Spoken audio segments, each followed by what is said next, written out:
You going back out? Okay. Thanks for checking on us. See you later.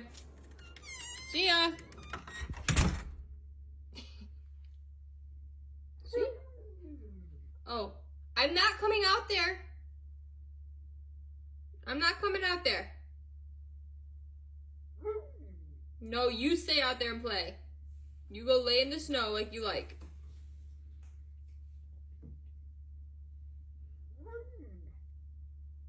Go on. Go on out there.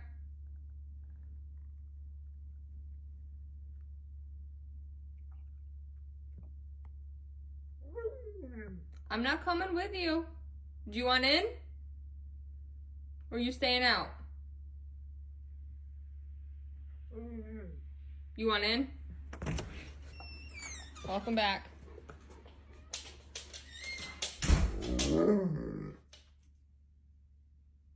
What? You need more food?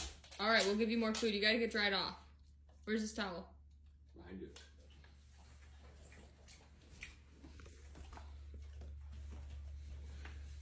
Oh. Look, now you're soaking wet. You good? Are you stuck?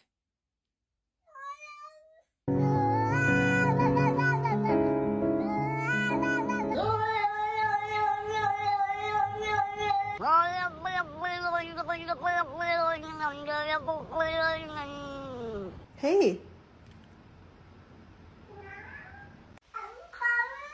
What did you just say? Hello. Hello. Whoa. Hello. Hello. Say yeah.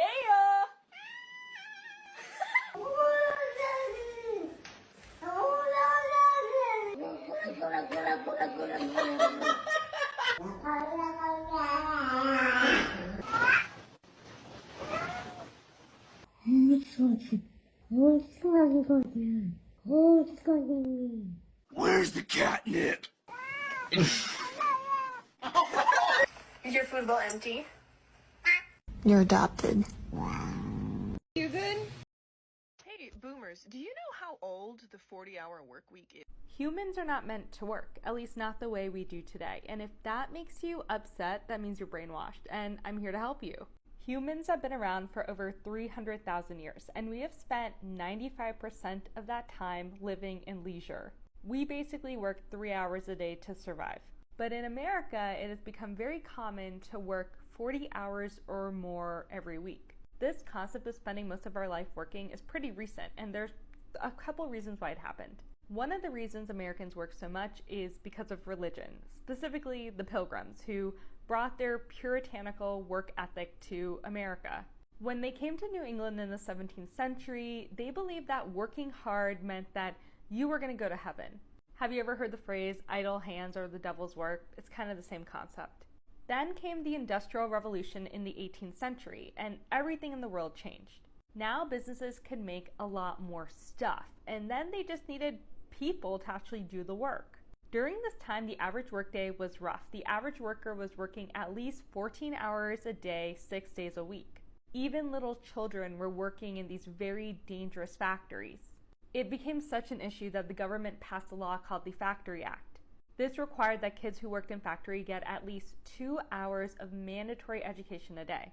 Some critics say that the American education system was actually created by industrialists to create an obedient workforce. But as technology and economies were advancing, business leaders realized that they needed a more literate workforce.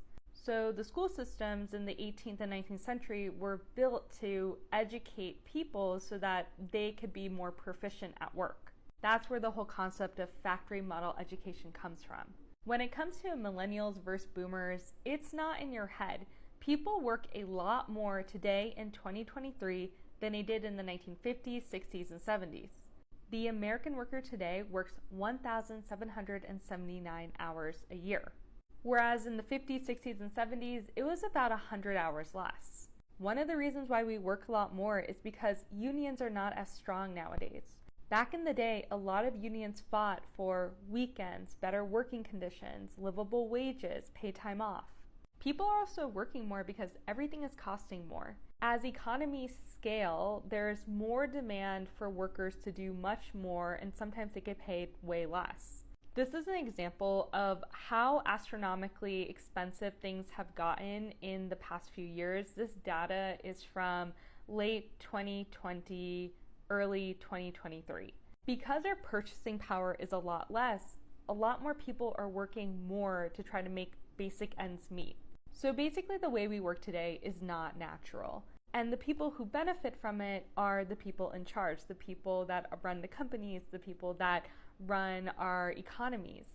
And I think that's why it's really important to watch what happens with the auto worker strike, because they are demanding a 4-day work week while maintaining the same level of pay. I think if they're successful with getting a 4-day work week, we can possibly see other people trying to do the same thing in their industries. I didn't buy you anything at the store. I didn't. Just kidding. Yes, I did. Look what I got. I'm gonna put it together right now, okay? Okay? Okay.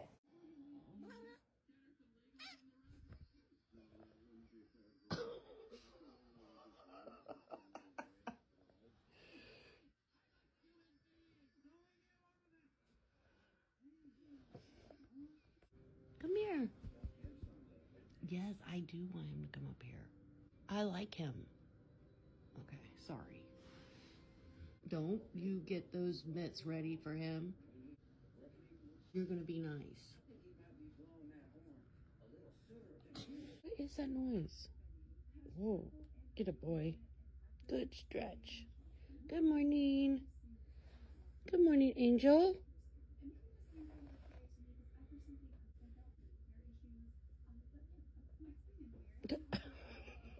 Good morning, Angel.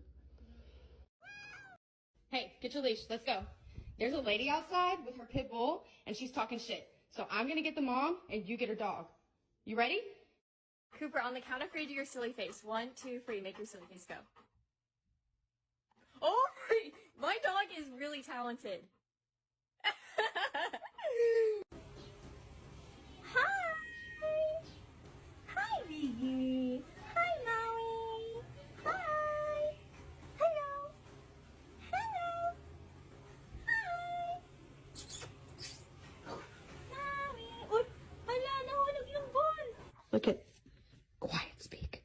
Quiet, speak. Shh. Quiet. Quiet, speak. Good girl. Who did this mess?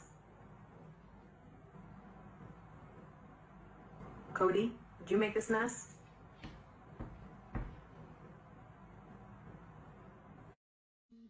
Look at that smile, Blue. Look at him. Hi. No.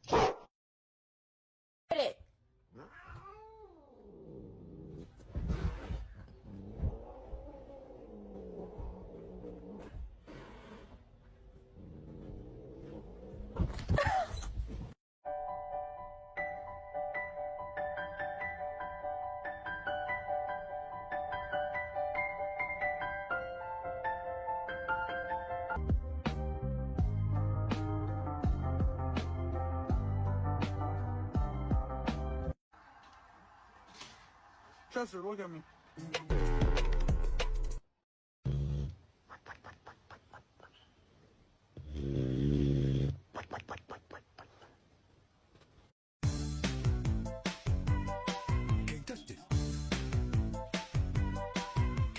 The problem is that since 1864, we've had a debt-based banking system. All our money is based on government debt. We cannot extinguish government debt without extinguishing our money supply. That's why talk of paying off the national debt without reforming our banking system is an impossibility. That's why the solution does not lie in discussing the size of the national debt, rather it lies in reforming our banking system. This is the Federal Reserve headquarters in Washington. It sits on this very impressive address, right on Constitution Avenue, right across from the Lincoln Memorial. But is it federal? Is it really part of the United States government? Well, what we're about to show you is that there's nothing federal about the Federal Reserve, and there are no reserves. The name is a deception created back before the Federal Reserve Act was passed in 1913 to make Americans think that America's central bank operates in the public interest. The truth is that the Federal Reserve is a private bank owned by private stockholders and run purely for their private profit. That's exactly correct. The Fed is a privately owned for-profit corporation, which again has no reserves, at least no reserves available to back up the Federal Reserve notes, which is our common currency. Oh, absolutely. The Federal Reserve is neither federal and has doubtful reserves. It's a private bank that is owned by member banks, and it was chartered under the guise of deceit by an act of Congress in 1913. In 1923, Representative Charles A. Lindbergh, a Republican from Minnesota and father of the famed aviator Lucky Lindy, put it this way: the financial system has been turned over to the Federal Reserve Board. That board administers the finance system by authority of a purely profiteering group. The system is private, conducted for the sole purpose of obtaining the greatest possible profits from the use of other people's money. One of the most outspoken critics in Congress of the Fed was the former chairman of the House Banking and Currency Committee during the Great Depression years. Lewis T. McFadden, Republican of Pennsylvania, said in 1932, "We have in this country one of the most corrupt institutions the world has ever known. I refer to the Federal Reserve Board. This evil institution has impoverished the people of the United States and has practically bankrupted our government. It has done this through the corrupt practices of the moneyed vultures who control it." The Federal Reserve really, even though it is not part of the federal government, it is more powerful than the federal government. It's more powerful than the President, the Congress, and the courts. Now, a lot of people challenge me on that, but let me prove my case. The Federal Reserve determines what the average person's car payment is going to be, what their house payment is going to be, and whether they have a job or not. And I submit to you that that's total control. And the Federal Reserve is the largest single creditor of the United States government. But as Proverbs tell us, the borrower is servant to the lender. Why is who prints the money so important? Think of money as just another commodity. If you have a monopoly on a commodity that everyone needs, everyone wants, and nobody has enough of, there are lots of ways to make a profit, and also exert tremendous political influence. That's what this battle is all about. Throughout the history of the United States, the money power has gone back and forth between Congress and some sort of privately owned central bank. The Founding Fathers knew the evils of a privately owned central bank.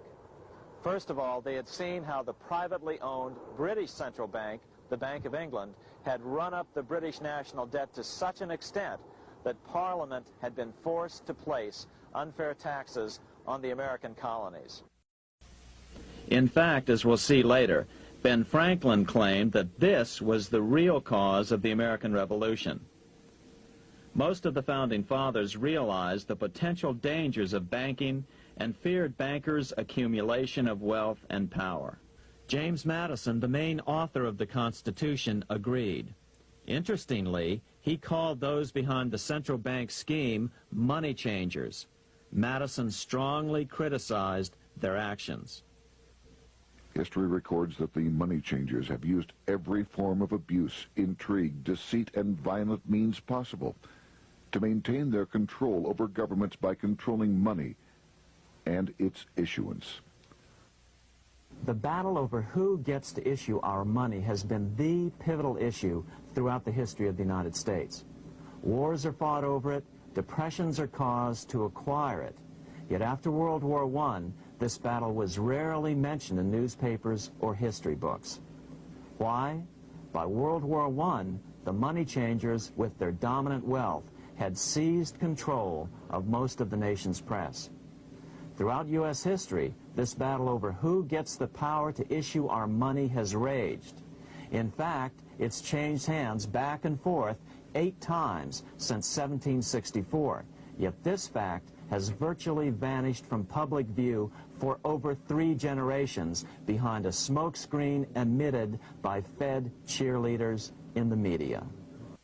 What's the solution for our national problem? First of all, education. That's what this video presentation is all about.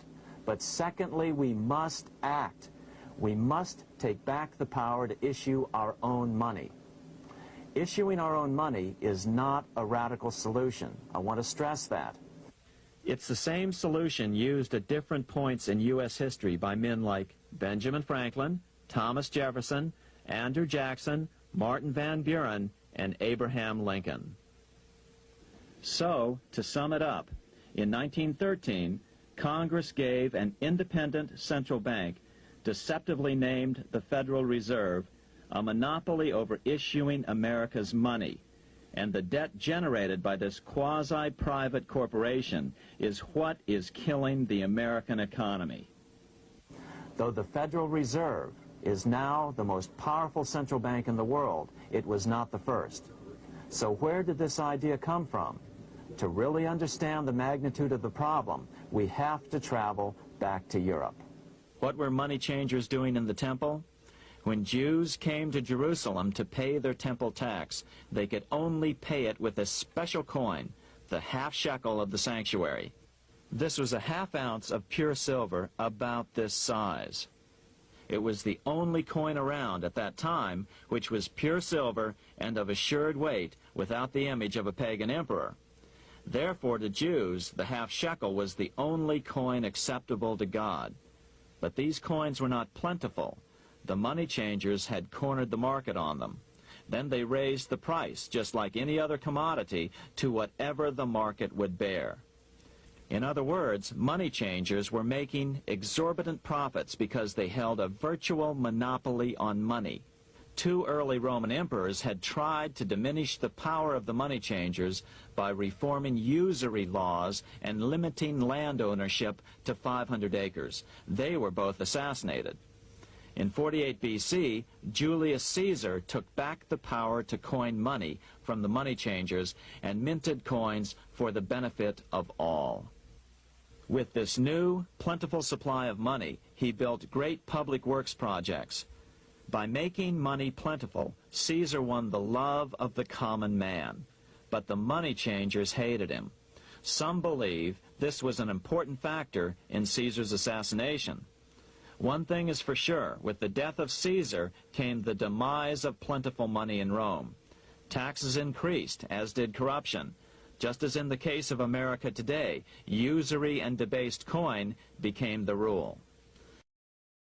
15 cool gifts for science lovers. First up, this is dancing ferrofluid. Ferrofluid, also known as venom, is magnetic liquid. When you turn this device on, you'll see that a microphone picks up any sound and moves the ferrofluid accordingly.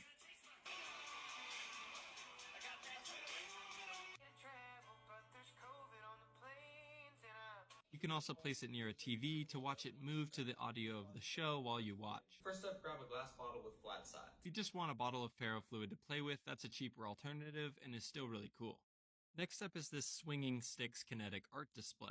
Simply lift the large rod to this starting position and let it go. It's powered by 4 AA batteries that weren't included, but those batteries will allow the display to run continuously for up to 2 years. If you want it to stop, grab the large rod and hold it in the vertical position for a few seconds. Next up, I grouped together these levitating devices. You can get a light bulb like this, a moon lamp, or a small plant pot if you prefer. You have to carefully position these to get them into a stable position, but then electromagnetism does the rest. And yes, they do actually levitate. If you want something a bit more challenging but incredibly cool, you can get this levitating spinner. When done correctly, you can spin the top and have it levitate for over a minute. The key here is when done correctly. It probably took me about an hour to make all the necessary adjustments to make it work. For starters, you need to practice spinning it while providing a downward force so that it doesn't immediately fly off. You also need to make sure that the top has the correct weight, and it comes with additional discs to weigh it down. Once you get the spinner to almost be working, that's when you follow the instructions and adjust the knobs to fine-tune the tilt of the platform. I was able to get it multiple times in a row once all the adjustments were made, which was incredibly rewarding. Next up is a simpler one, the tippy top spinner. When you spin this top, it will flip over and then continue spinning. The next one is for anyone who loves statistics, and that's the Galton board. This device is filled with tiny metal balls, and when you flip it over, the balls fall and create a normal distribution. This next device is a cool wine bottle holder, which seems to defy physics. Without the wine bottle, the chain holder simply falls, but with the weight of the wine, it balances and is quite stable. Another surprising display of balance is this toy bird. It doesn't seem like it should be able to balance, but the wings stretch far enough forward that the center of gravity is in line with the display stand, which means it's quite stable and you can also hold it on your finger. Next is the hang balance lamp. This lamp is a pretty standard rechargeable lamp where you can adjust the brightness and change between two different colors. But the cool part about this lamp is that you turn it on and off using these magnetic balls on strings. When you place them together, the lamp turns on, but separate them and the circuit is no longer complete. Next up is this low temperature Stirling engine, which is powered by a temperature difference. If you fill a mug with hot water and place the Stirling engine on top and wait a few moments for heat to transfer, you can give the engine a slight nudge and it will start to pick up speed and will be powered for several minutes until the liquid cools down. Since all it needs is a temperature difference, you can also power it using ice cubes. This definitely still works, although it doesn't power it quite as well. Next up is the MOVA globe. This globe rotates using the power of the sun. In a dark environment, it won't move, but when you shine a light on it, you can clearly see it rotate. There's lots of different sizes and styles to choose from if Earth isn't what you're looking for. Next up is another classic, the drinking bird, and I'll also group it with the hand boiler. Start by dipping the felt head of the bird into a nearby glass of water. As the water evaporates, the head of the bird is cooled. This cooling condenses some of the highly volatile liquid inside, which decreases the pressure and sucks up the liquid until the bird becomes too top-heavy and tips over, wetting the beak and starting the whole process all over again. The hand boiler is similar, except this time the heat from your hand raises the temperature, which increases the pressure and pushes the liquid up. Once it cools back down, the liquid will return to the bottom. Next up is this gyroscope. Without spinning it, the gyroscope falls off the stand, but spin it and it stays up in the upright position. It takes a bit of practice to be able to do it properly, and don't make the mistake I did and get this one where winding the string is much more of a pain and the string gets caught a lot more frequently. This one is a bit more expensive, but definitely worth it for the convenience of winding. I've put links to all these on my new website, CoolScienceFinds.com, where you can also find more cool gifts that didn't make the cut in this video. Told you that the most powerful banking entity in the world was laundering money, and that its corporate bureaucrats go to great lengths to make sure that their illegal activities are never discovered. Well, right now you're probably thinking that's not news, but stay with me here. The World Bank is an international financial institution that's designated to help developing countries by providing loans, all in the name of, quote, reducing global poverty. However, the banking giant has been accused of actually increasing poverty by keeping the third world in perpetual debt and in servitude to the first world. But aside from its obvious critiques, there's also blatant criminal corruption taking place at the highest levels of the financial institution. One woman has risked everything to shed light on this truth. She's exposed information that reveals the extent of the collusion between financial groups and foreign governments. Her name is Karen Hudes. She was senior counsel at the World Bank for 12 years before blowing the whistle. She's joining me now to talk about her experience and what it all means for the rest of us. I'm joined by Karen Hudes. Thank you so much for coming on, Karen. Thanks for having me. So could you briefly explain what the impetus was for you to speak out? What did you see? I was a lawyer, and I saw securities fraud. I saw financial information that was not being disclosed to $180 billion worth of bondholders. It was my job to make sure that the financial statements were correct. So first, I reported it up the corporate ladder to the audit committee. When that didn't work, I went to the U.S. Treasury Department. And when that didn't work, I went to the U.S. Congress. Senator Lugar wrote 3 letters to the World Bank saying, don't fire this lady. And they promptly fired me. This means that the U.S. Congress does not have the information that it needs. So they stuck with the problem. After I was fired, 3 senators asked for a GAO inquiry into the corruption that I was reporting at the World Bank. Senators Lugar, Leahy, and Bayh. Walk us through what exactly, where was this money being laundered, to whom? The money was going every which way because anybody that reported misconduct was fired. So in one case, the borrowers were being overcharged. In another case, I was reporting corruption in the Philippines. $900 million worth of money that should have gone to fight poverty in the Philippines instead went to a corrupt man, Lucio Tan, who was in default on his loans. Philippine National Bank went into default. There was a run on the bank. Philippine National, the investment company tried to bail out the bank for $500 million. And then the board was lied to. And my story is about trying to uncover the cover-up. The cover-up went all the way to Congress, and then it went to 188 ministers of finance. So this is corruption in the entire world. And until it's set straight, what we're going to have is we're going to have a currency war. So you think that this was just a microcosm of what's happening across the entire institution? You just saw one aspect of this kind of laundering. It wasn't just me. There's a group of World Bank whistleblowers. There's one of us from the United Kingdom. There's one of us from Mexico. There's one of us from India. There's one of us from Ethiopia. And we're all reporting the same thing, corruption from top to bottom of that institution. The money's going every which way but where it needs to go to fight poverty. And so you said that you were kind of stifled. You went to the government and then you had a couple senators on your side, congresspeople. What of the corporate press? You said that you continuously tried to go to them with the story to cover it, and you were shunned as well. Absolutely, and the reason why I found out, it's because the corporate press is owned by one mega conglomerate. All of the financial institutions in the world, just about, are part of this scheme to rip off everybody, every single citizen on this planet. That's what I'm talking about. And it's not just my idea. There was a very accurate report on this from the Federal Institute of Technology in Zurich, Switzerland. 3 mathematicians looked at accurate corporate data on 43,000 transnational companies, and they reported that through very clever interlocking corporate directors, these groups managed to grab 10 times the power than they otherwise had in their finances. So they own 40% of the assets of all of the companies traded on the capital markets of the world, and they own 60% of the earnings for every year. This means that the central banks for the world are issuing paper money with absolutely no accountability to the people who are using this money. And pretty soon, in a matter of weeks probably, the whole system is going to come to a screeching halt with something called gold backwardation.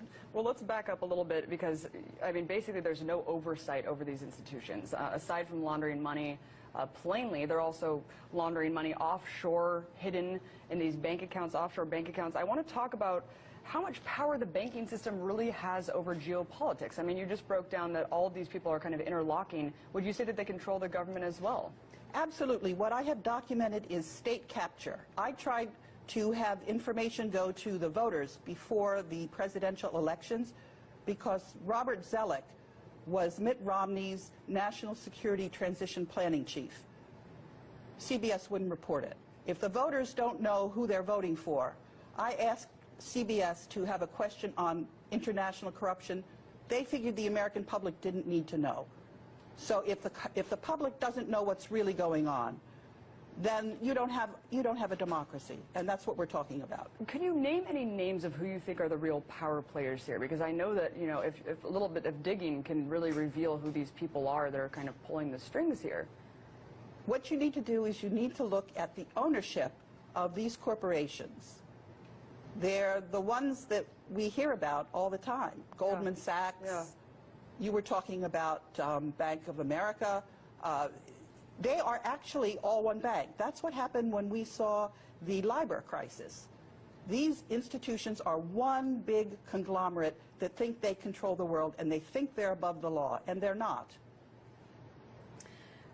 What about just the guise of the IMF and World Bank, kind of looking back since you served so long into this institution? What do you think about kind of what they present and sell themselves to the entire world? I mean, the whole structural adjustment policies, keeping the third world perpetually in debt. I mean, do you think that's just an entire ruse to maintain their profit structure? I think these are institutions that, if they're cleaned up, can do a lot of good. They can provide a basis for a peaceful transition.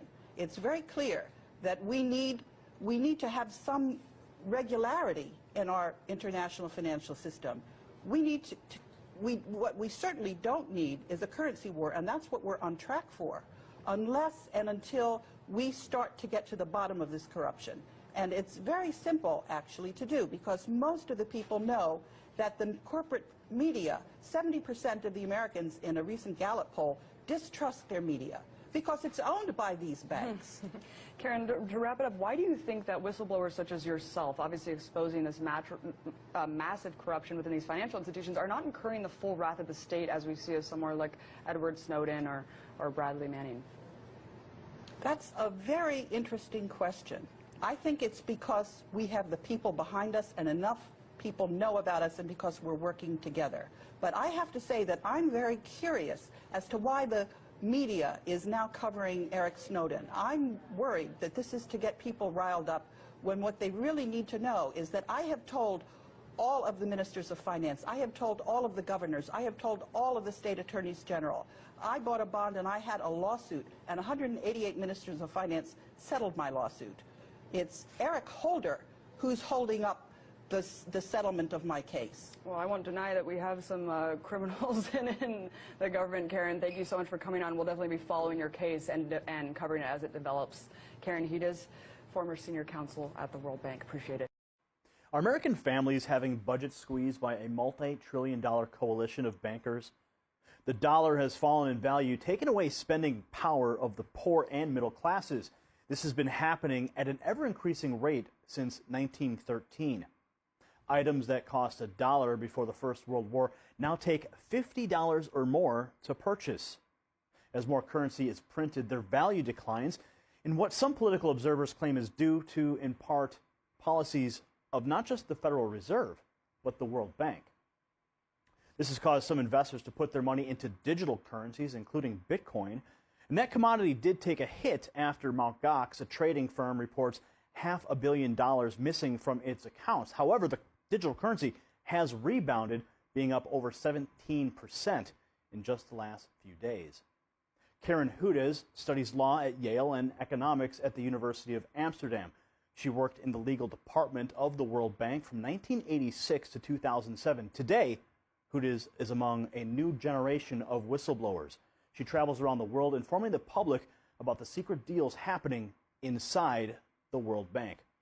Hudes is our guest on the show today. We're going to talk about monetary policy and how it affects spending power. We're going to talk about Bitcoin and other digital currencies, including the recent trouble at Mt. Gox. We'll also discuss how the crisis in the Ukraine ties into these other issues and what may happen next in Crimea. Welcome to the show, Karen. Thanks for having me, Gary. Glad to be back. All right, so let's talk about money. We got it in our back pocket. We got it in the bank. Some don't have it in the bank. There's digital currencies floating around. What is causing people's spending power to drop? I mentioned the Federal Reserve policies. A lot of people know about the Federal Reserve being a private banking institution. What about the World Bank? How does that play into the average person's spending power? The World Bank and its sister organization, the International Monetary Fund, are very special organizations. They are sitting on top of the world's wealth, which was put into a secret account, and it has more gold than anybody knows about. And it is cloaked in secrecy. The bankers do not own that money. It's held in benefit for humanity. And the bankers are refusing to release it. Instead, they're trading on it, stealing from every person on this planet. That's what they're doing, illegally. So the money that's being held in the World Bank is held by, well, you say it's held by the people, but the bankers are trading on it. Please elaborate. Okay, the World Bank and the IMF are listed on a special agreement that was signed in 1950 about that. Assets, it's gold. It's more gold than people know about. It's over 1 million metric tons of gold. And the World Bank and the IMF have a special role to play, making sure that that money is spent to the benefit of humanity. So where's the gold? Some people believe that the gold in Fort Knox has disappeared. That's been in question for many years. Congressmen have attempted to get an audit of the gold in Fort Knox. So 1 million metric tons of gold is not something you can just hide. where would you say that that gold is being stored? 400,000 metric tons are in the Central Bank of the Philippines. There's over 200,000 metric tons in Union Bank of Switzerland, and some of that gold is buried securely in the Philippines as well. Some of it is held in various banks, but the bulk of it is in the Philippines. So the World Bank holds the note on that gold? No.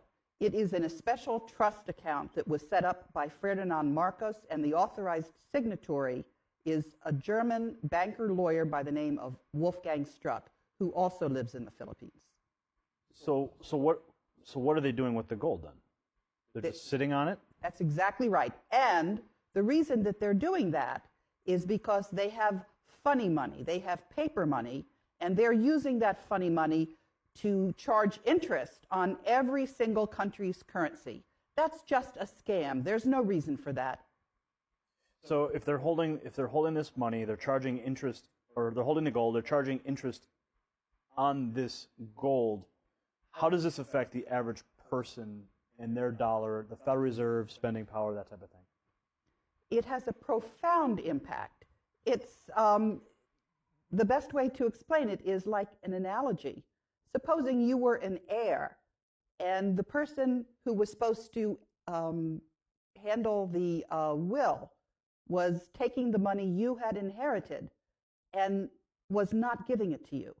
And so you had to go hand to mouth, and you were really very rich. So the gold, explain now this gold, how is it the people's gold? How did this gold come into existence, and why is it belong to the people? That's a very good question.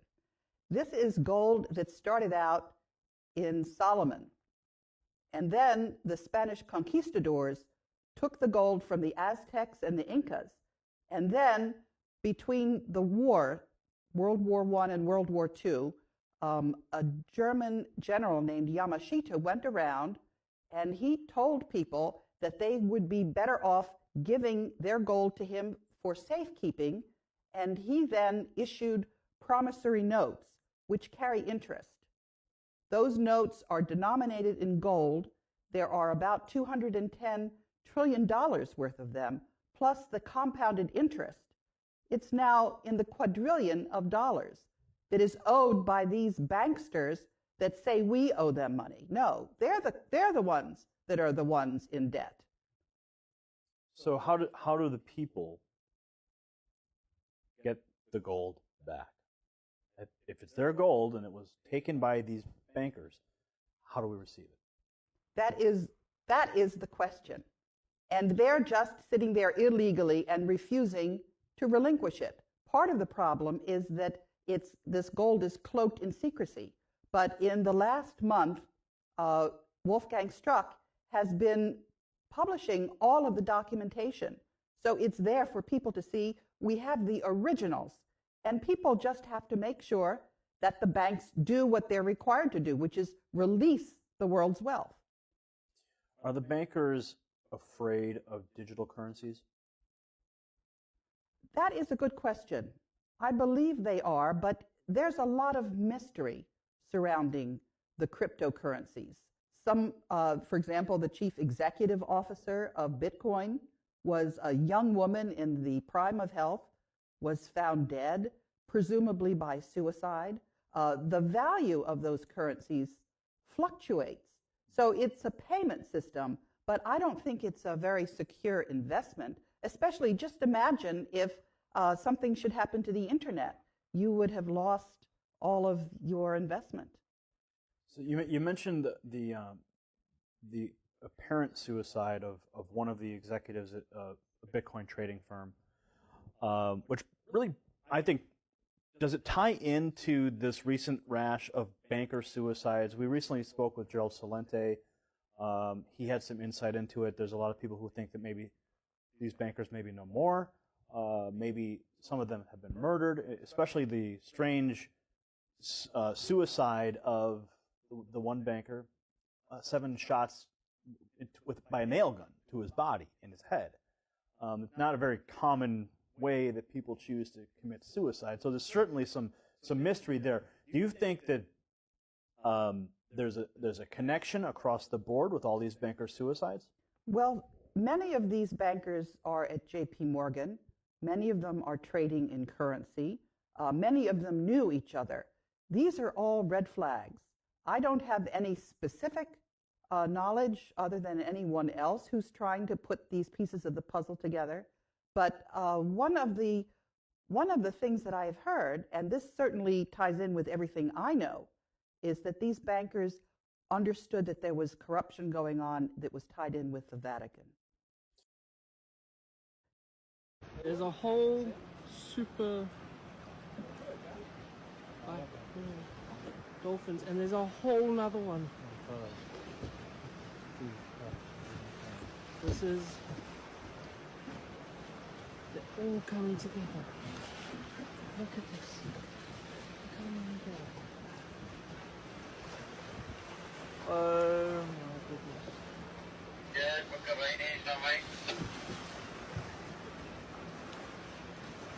Look at them jumping and just...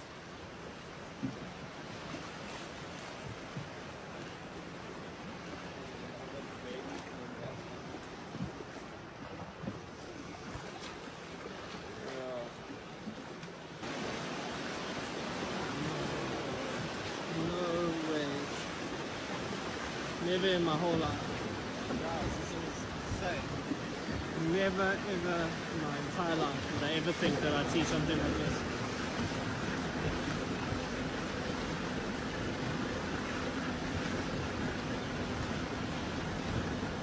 Where's that whale gone? He's there.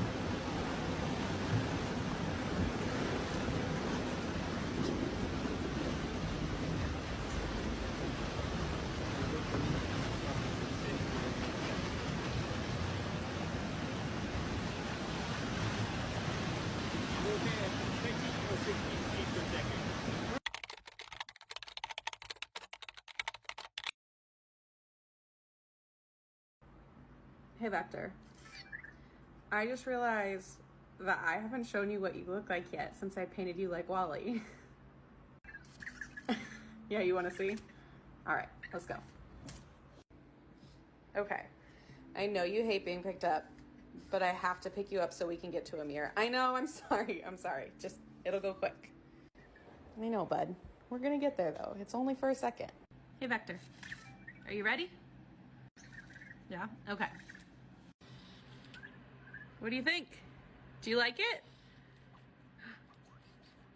it? Yeah? Yeah? He likes it, guys. Thank goodness. Shit's getting weird. Pardon Vinity.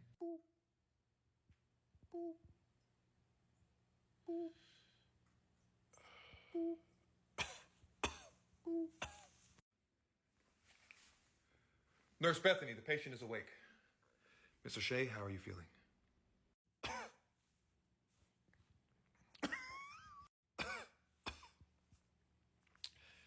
don't know. What happened? Well, Mr. Shea, there was a horrible accident and you've been in a coma for quite some time. For how long? 20 years. 20 years? What year is it? It's 2043. My wife. Peanut. They both left you, sir. I'm sorry. What? I'm just joking. I was trying to see if your sense of humor was out of a coma, too. That was a good one, Doc. You son of a bitch. Oh, God. We are glad to have you back, Mr. Shea, and I'll let them know you're awake. But we do have to handle a couple things first. Yeah, what's that? Well, since you were in a coma, a lot of things have changed. Like what? Well, it looks like the insurance is taking care of everything, except for, one small thing. What? Air. Insurance doesn't cover air. What? Why would insurance cover air? Like I said, things have changed since you were in a coma. They tax you for air now. I'm sorry, did you say that they charge for air, like to breathe? Yes, and I believe the going rate right now is 10 cents per breath. You can't charge for air. It's a basic human necessity. Yeah, and so is clean water, but I'm breathing right now. Sir, I recommend you slow down. Our charts show that you only have 10 breaths left and you took 5 right now. What? Now you have 4. I'm not paying for air, okay? All right, let me make a phone call. Whatever. And I want to see my family, okay? Yes, of course, after this call. Yes, hello, this is Dr. Juicy Smollier. Yes, the patient doesn't want to pay for additional air. Okay. All right. You're the boss. Sorry about this, sir. What? Nurse, please hand me the oxygen eliminator 1.0. All right, thank you. Hold still, sir. This will just take a second. What? He's a fighter.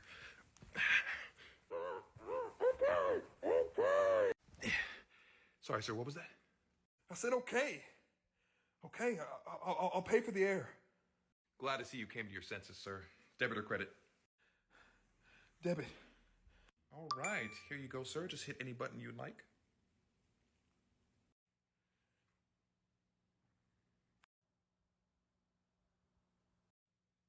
Are you asking for a tip?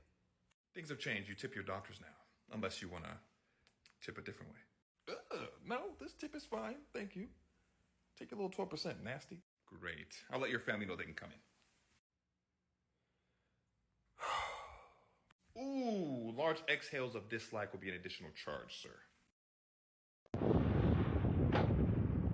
On today's episode of How Fucked Up is Fucked Up, we got a train coming down here, and we got a D9 cat stuck in the trash. Oh my God, this is gonna be interesting. Holy fuck, are you kidding me right now?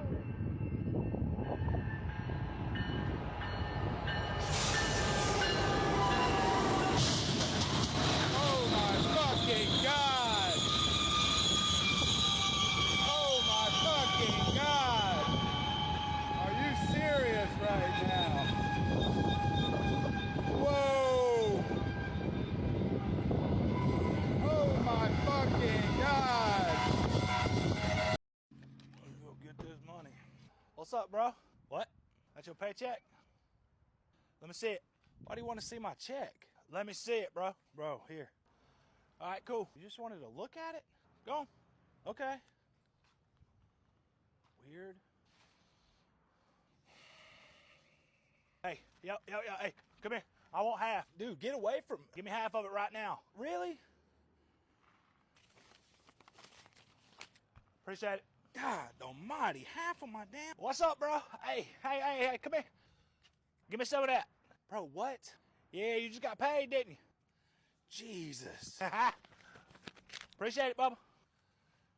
God. Payday! Come here. Hey, dang, here. Appreciate you. God, 100. What's up, buddy? Bro, what are you doing? Let's go to the store. Oh, my God. You can have that back.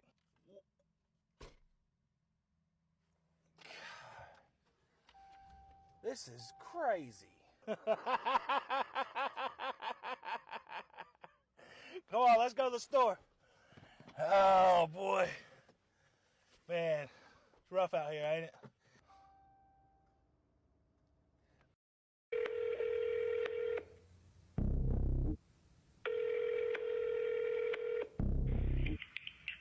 Illinois State Archives, how may I help you?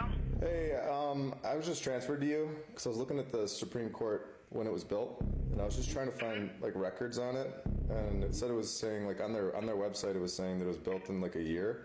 So I was just trying to figure out if that was true or not. I would have you tried contacting the Supreme Court? Yeah, and they sent me over to you guys. Okay. I don't know what we would have on the building itself. Let me look here. Yeah, it was saying on their website that the keys were given over on February 4th, 1908, but 1908 they also said that they were moving out of the old state capitol building, so I don't know, 2 months, it doesn't sound right. Yeah, that sounds kind of odd. Let's see here. I don't know if we have anything on the building itself. And then, this is just for my project, but is it okay if I use this for record? Sure, that's fine. Awesome, thank you.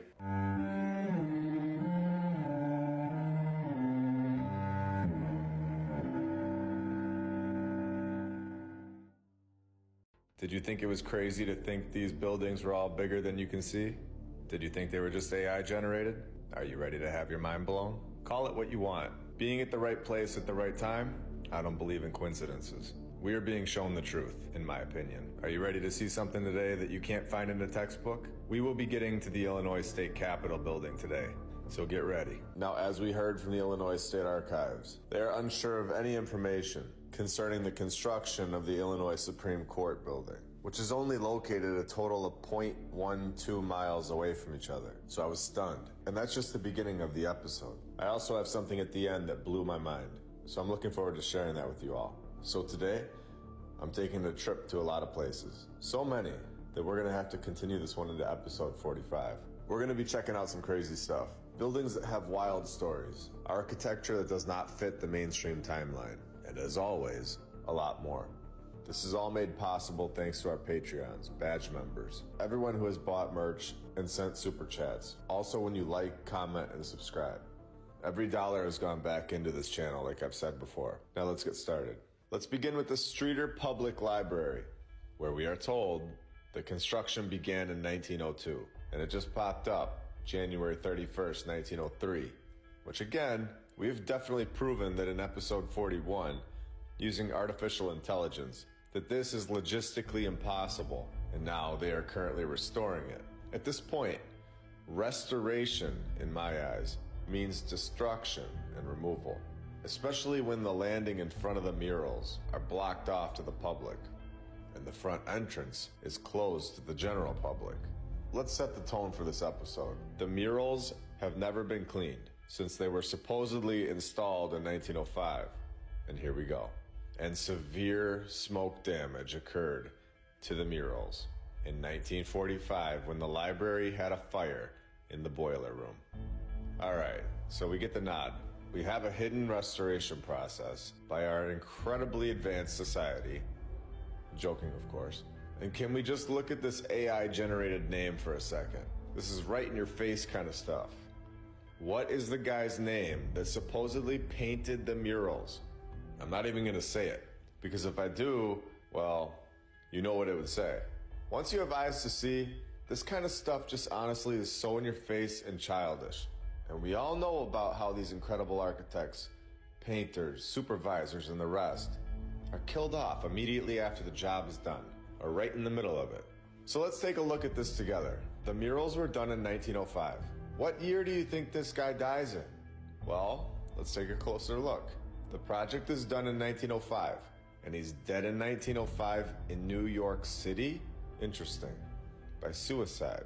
Now, of course, they care so much about our society that they will close the library down and paint over things that the public should not be seeing.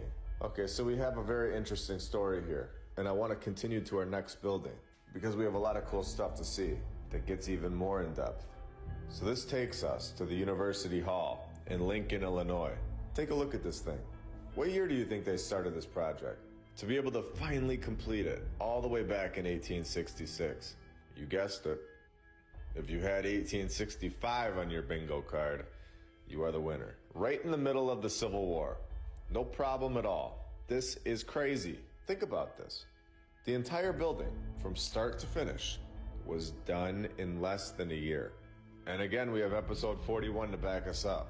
This isn't even close to possible. From the planning to getting the materials to the site, to actually building it and hiring a construction team. All of the actual logistics that go into a project, building anything like this in a year in the 1800s was impossible. This is a complete lie. especially when we are told that it wasn't even built or constructed. It was founded.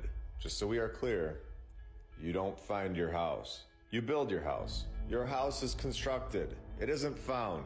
And we have the classic windows that are at the current ground level, which is a clear sign that this building is bigger than we can see. Look at this door that is literally under the ground level. These are not basements for anyone that is on the fence. We have shown that this is a clear sign that there is most likely a tunnel system connecting all of these buildings together. So I highly recommend watching episode 42 after this episode if you are new to the channel. This will 100% clear up what we were talking about. You even have this building right next door that has the exact same thing going on, with windows at ground level. Now, of course, less than a mile away, we have the Logan County Courthouse. And this courthouse is also getting destroyed. I mean, renovated. Other iconic features of the Logan County Courthouse are the 4-faced clocks and stained glass interior domes. So they are repainting the clocks. And as for the stained glass interior dome, it was removed a few years ago, of course. And once all the changes and destruction is done, oh, did I say destruction? I mean repairs, but yeah, destruction. It will be reinstalled, but we don't know when that will be, of course. Wow, okay. Now I'm going to prove another point right here. So there's always issues that come up in the world, right? There are time periods such as the Civil War, the Great Depressions, I don't know, freezing winters. Now, in current day construction, these are all real issues that we actually have to talk about and actually happen. But the 1800s, apparently, this was no problem. And the buildings always got done in like 9 months. Never about, and actually happened. But the 1800s, apparently, this was no problem.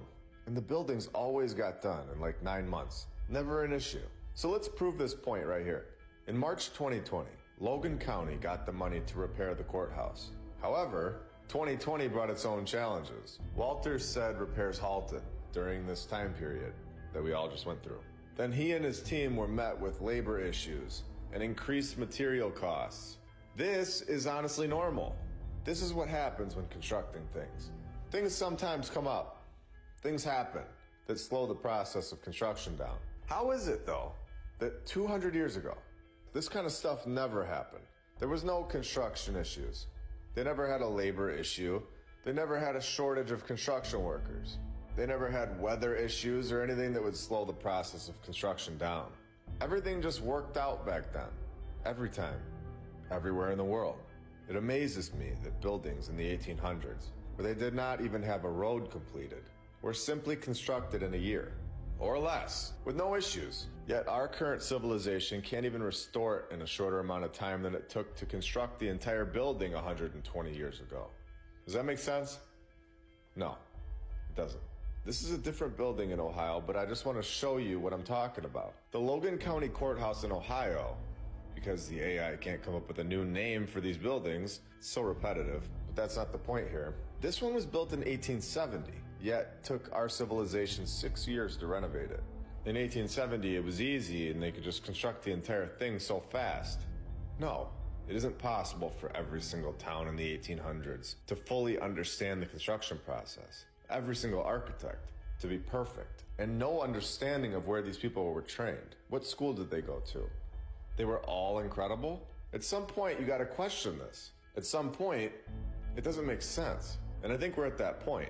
So they build these incredible buildings, they just throw them together in a year, and then they go home and live in a shed, suffering in the winters with bonnets. The narrative is insane. Oh, and remember, we showed that the University Hall, right down the street, was founded. Do we all want to take a guess what else was founded in 1839? 184 years ago? You got it. The Logan County Courthouse was also founded. Incredible. So we have a lot of founded things in this town. They give us this nice picture, even though it's fake and just a drawing. Now for the Illinois State Capitol building. At first, when we first got there, I was really upset that we had another old world building under construction. If you go back and watch my Boots on the Ground playlist, it's actually unbelievable how many times these buildings are under some sort of construction. It's reminding me a lot of the fire narratives, where if it's an old world building, they have to put some sort of construction machine next to the building. I might even make a montage of it and put it in an episode. Repetition is a clue, and it means that you need to look closer into it. So yeah, I was upset at first about the construction, because we wouldn't be able to go inside or get up close to the building. Until I took my camera across the road, and I couldn't believe my eyes. Call it what you want, but timing is everything. The old world exposed underground, showing us that these buildings are massive. So much bigger than we can see underground. And this hole right here in the side of the building looks like yet another tunnel entrance. Is this a tunnel that we just got on camera? If you're unsure, again, I'm gonna recommend it. After this episode, I suggest watching episode 42, Tunnels Below Our Feet. Did they just destroy a tunnel with this construction process? To me, that is exactly what it looks like. And I'd love to hear what your opinion is about the entrance to the lower part of the Capitol building in the comments below. I don't think that was something we were ever meant to see. If we were here any other time, we would have missed this. Now that we have this sort of thing on film, it breaks down the walls. And it's no longer a speculation. I think we just found a tunnel system that runs underneath Springfield, Illinois. And then we have this castle that is now owned by the state and repurposed into the Illinois State Military Museum. I've contacted a member of the staff for the building because they honestly have zero information about it anywhere. And they have not emailed me back, of course. The crazy thing about this place is that it's located right next to the Illinois State Capitol building and the Supreme Court clerk. The same one that the Illinois State Archive building held zero archives about. Incredible buildings, all right next to each other, which is normally the case. Once you find one of these buildings from the past civilization, there is normally so many more that are so out of place, all right next to each other. This changes everything about where we are. There's so many lies right in front of our face. How did we all just walk past these buildings for so many years and not think anything of it? The indoctrination runs so deep. But always remember that truth is so much more powerful than lies. And once you know the truth, you don't go back to walking past the old world buildings and thinking nothing of it. Now, exactly a half a mile away, on the dot, from the Illinois State Capitol building, we have the Union Station in Springfield. Now, this part gets very interesting, as they're gonna try to explain how the main source of transportation got here. And it's about to get really eye-opening, so get ready. On December 21st, 1907, a fire started. It started at the Johnston Hatcher building. It destroyed the eastern half of the 600 block on East Adams Street. So in my opinion, a ton of old world buildings gone to this planned demolition. Now for the best part of this paragraph. This will all tie in with the train station, but here we go. The fire stopped only when the blaze hit the Bessemer building, which was built to be fireproof. No, it wasn't. It was a failed attempt because that exact same building, 40 years later, was burned down by a fire. It's unbelievable. And to take it a step further, let's go even deeper. They're going to try and explain this away with some stupid lighting his pipe story. But that didn't work because he starts talking and said he didn't have a pipe or matches. So the officials had to jump in. And who are these trustworthy people? And because they tell the world that they are officials, whatever they say will be what happened, and everybody will believe it. They said a short circuit in the wiring beneath the window ignited the cotton after the pipe story didn't work out. So ridiculous. They had to make something up because he ran his mouth and called them out on their lie. They destroyed these buildings, in my opinion. And I say my opinion, but there's an overwhelming amount of evidence to support this. And of course, that wouldn't be the only evidence that I use. Let's go even deeper. To prove this point, firefighters were back at 7th and Adams on October 11th, 1913, so 6 years later, when another spectacular fire demolished the new Johnston Hatcher building. Once again, flames then swept west along the same half block of Adams Street. Although, what do you know? The fire comes to a complete halt when it reaches the amazing Bessemer building that we already know does burn down. So obviously this was a planned demolition, a controlled one to be exact. This does not happen. There were obviously things in this town from the old world, a past civilization that they did not want us to see. And of course, they don't even try this time to explain how this fire started. But this 1913 fire is where we will tie in the Union Station, because this is where the fire destroyed it. And it's weird that they say there was an original. As you can see here, when we all know the so-called second Union Station was the original, and they demolished it about and actually happen.